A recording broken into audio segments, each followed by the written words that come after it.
I'm going to walk you through the differences between linking and embedding Google items in Schoology. So on my course, I have both a Google Slides and a Google Doc, both linked and embedded. Let's start with the Google Slides. So here's what it looks like when a Google Slides is embedded. You have kind of a nice, clean, crisp look to the presentation that students can still navigate through. Down here at the bottom, I have the same presentation just as a link. And now when I click on it, it's going to take them to another page. And you can still see the Google Slides, but it's more in that editing view that you would see like if you were actually working on the Google Slides in Google. So if you're just wanting students to view the presentation, I highly recommend embedding over linking. Okay, so going back then to my main page, I'll show you how I embed the Google Slides in the first place.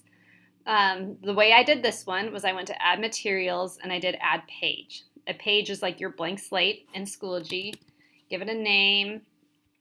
And then anywhere where you see this Insert Content button, the square with the arrow, and you'll see it in Pages, Assignments, Discussion Boards, you can insert your Google items. So you go to Insert Content and you go to that Google Drive resource app that you have activated. And it's going to pull up a screen from which you can browse your Google Drive.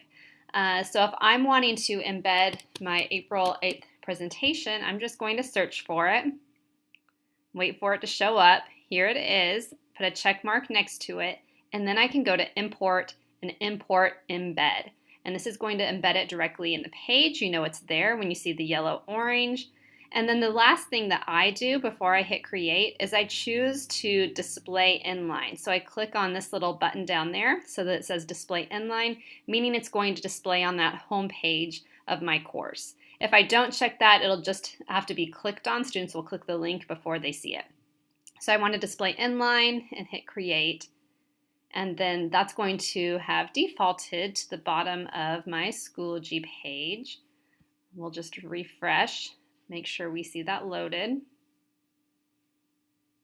There it is. Okay, so that's my embedded Google Slides. All right, let's switch then and talk about Google Docs, linking versus embedding. So here's an embedded Google Doc. It's on my page. I can scroll through it. You can even still link from it, but you don't see all of those, again, those editing symbols that you would normally see within a Google Doc. Whereas if I click right here on April 8th Independent Practice, it's going to navigate me to another page, and I'm going to see it within Schoology, but I see some of those different editing menu bar features. But it's bigger, and so that's something to consider between embedding and linking with a Google Doc, is if you just link to it, you have kind of this bigger view, whereas if I go back, you can't really expand, at least I haven't found a way to do it, to make this embedded Google Doc screen larger. So you just kind of need to weigh the pros and cons of that. I'll show you again, just on this page, how you would do the embed process for the doc because it's exactly the same. So I'm going to delete my slides, go to Insert Content, Google Drive Resource App. It would allow me to search if I needed to, but here it is right here, April 8th Independent Practice. I'm going to go to Import, Import Embed. That will load. I can say Save Changes, and then my independent practice will be down there. Okay. Really quick on the linking piece, whenever you have edited a link or added a link, I'll show you this. You put the link or URL in here, and then you give it a title. You do have the options to display in Schoology or display in new window.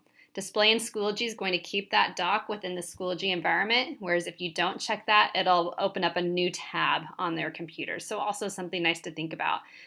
It is nice to display within Schoology when you can, especially with younger students. It keeps them all within that tab and they don't have to jump back and forth. So you can decide that as a teacher whenever you are creating these Google assignments within Schoology. Okay, so I think that's the gist of it. So you guys can always reach out if you have any questions, but I've kind of run you through the embedding versus linking pros and cons.